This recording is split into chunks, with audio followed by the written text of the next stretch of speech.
Hello sa inyo dyan mga kapatid, idol, bosser at ma'am. Gumawa ako ng tutorial video para dun sa kung paano i-set up ang payout account sa Stars. Eto, panoorin natin ang video. Unang gagawin natin is pumunta tayo sa Facebook at mag-login sa ating account. Pagkatapos, pindutin ang menu na ating profile. Hanapin ang professional dashboard. Pumunta sa tools at i-click ang monetization.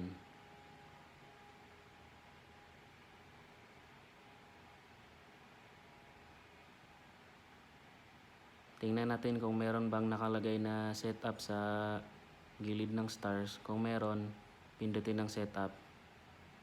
Tapos, i-check lang natin kung na-met ba natin ang criteria.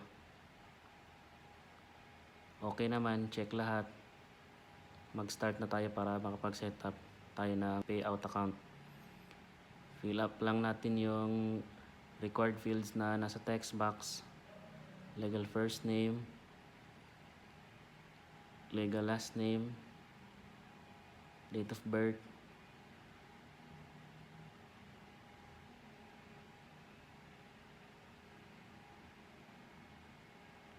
country,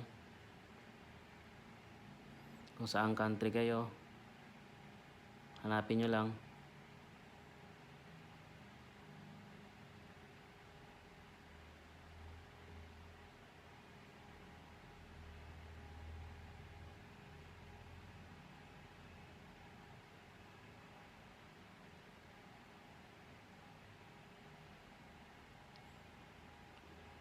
Enter ang business info natin, select ka lang dyan.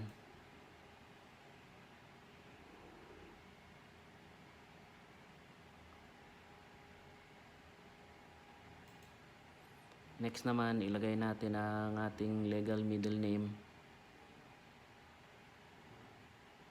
Kasunod, primary address.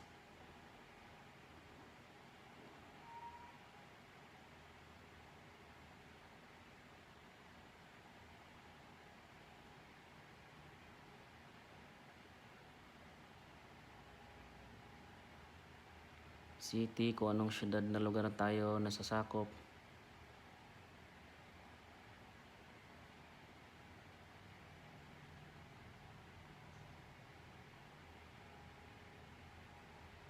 State, province,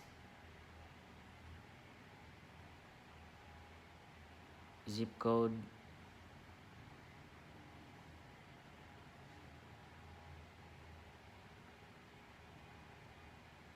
email address,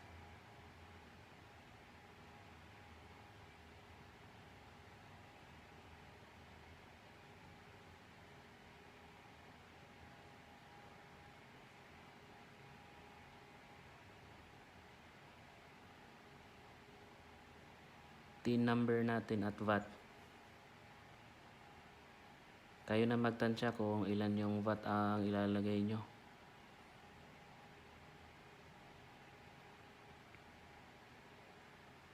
I-check yung may checkbox sa baba na yan, pindutin ang done.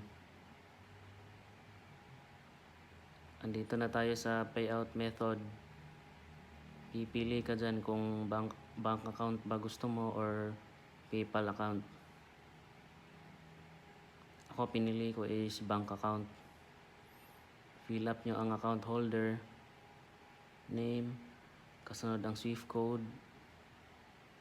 Ang SWIFT code pala ay pwede nyo i-search sa Google. I-copy nyo lang at i-paste.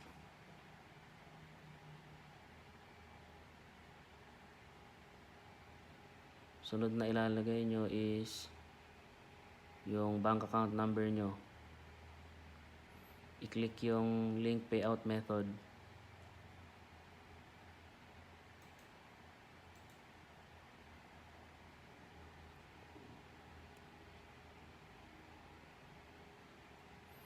Andito na tayo sa tax verification.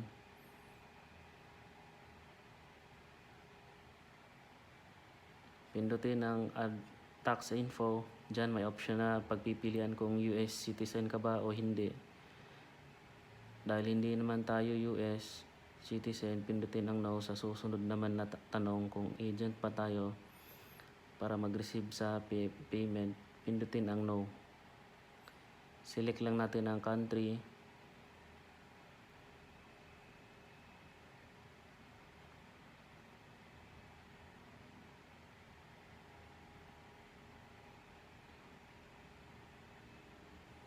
Tapos next natin. Next ulit. Next na naman, ayan may option na binase nila sa US kung ilang percent ba na tayo ay nagtatrabaho doon. Pinindot ko ang 0%.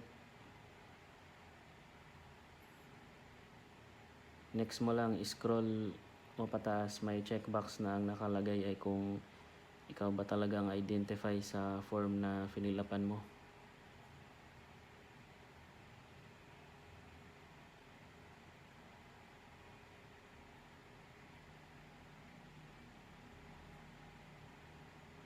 Ilagay mo ang full name mo.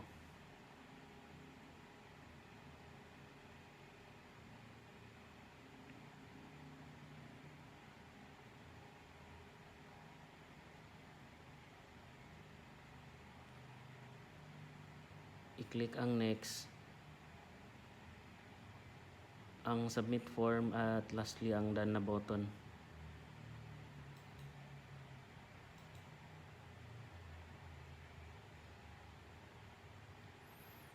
Hintayin lang natin. Ayan, tapos na. Kung gusto mo makita ang earnings mo sa stars,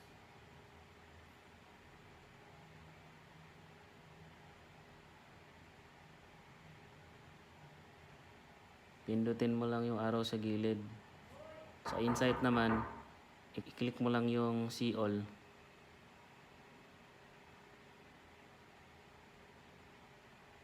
Yun lang guys, maraming salamat sa panonood ng tutorial ko.